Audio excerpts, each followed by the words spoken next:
બસ બરાબર છે. ભૂપતભાઈને ભરોસે, આશાબેનની આશાથી, હેતકલબેનને હરખભેર, દીપેનકુમારને દોડાવીને, ધીરને ધીરેથી, મહેન્દ્રભાઈને મનાવીને, મૌલિકને મોકલીને, ડોલીને ડર્યા વગર, જીયાનને જોરથી, બંસીને બેસાડીને, આરતીકુમારને હસાવીને, ધ્યાનને ધીમેથી, પિયોનને ફટાફટ, અશોકભાઈને આજે જ, મીનાબેનને માનતી, એનિલને હસતા હસતા, ક્રિસિતાને કહીને, કિરીટભાઈને કીધા વગર, સંગીતાને શાનમાં, રિયાને રાખીને, પ્રિયાને પૂછીને, મુકેશભાઈને મોઢું કર્યા વગર, જાગૃતિને જગાડીને, સૃષ્ટિને સમજાવીને, નક્ષીને નચાવીને, ધૈર્યને ધીરજ રાખીને, અરુણાબેનને અરજ કરીને, પ્રમોદકુમારને પૂછીને, પારસભાઈને પકડીને, નિરાણીને નમીને,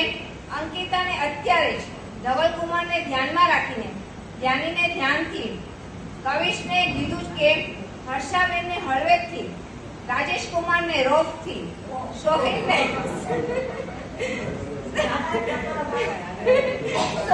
સોડાવીને, મનાવીને મનથી, હિતુલકુમારને હેતથી, પાસવીને પરાણે, શ્રેયાને સંપીને અને અર્પિતકુમારને આપીને,